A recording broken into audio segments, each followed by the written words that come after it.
BBC's political editor Laura Kuenssberg suggested the UK could be on the verge of new Brexit concessions after she noted similarities in the language Boris Johnson adopted before signing the withdrawal agreement. Laura Kuenssberg suggested the tension between the UK and the European Union is reminiscent of the atmosphere between the two parties weeks before they agreed to a Brexit withdrawal agreement. Prime Minister Boris Johnson ramped up the pressure ahead of the eighth round of talks with Brussels, announcing an amendment to the Brexit bill on the clauses covering Northern Ireland. Ms. Kuenssberg noted the déjà vu could also manifest with additional concessions from the British government in order to secure a trade deal. Speaking to the Today program, the BBC political editor said, "It does feel a bit like September last year, when the rhetoric was getting hotter and hotter on both sides. And then, in the end, the government did give ground in order to get a deal done.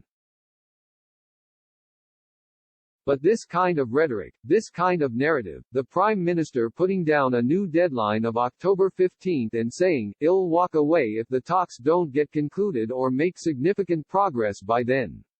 It kind of works both ways in a sense, they might hope.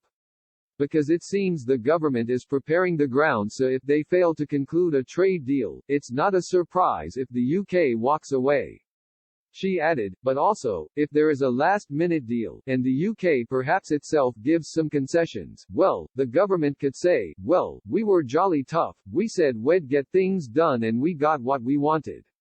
Ms. Kuenssberg also noted the proposed changes to the withdrawal bill were to be expected as the government seeks to create coherence between all UK nations. She said, "There certainly are people in government who think it is likely that there will not be a trade deal concluded here. That's been the case for some time. In terms of this other bill, we knew it was coming, a bill trying to make trade coherent between the different parts of the UK, so that's always been in the stocks. But playing it in right now, at such a politically sensitive time, it's of course going to raise the temperature."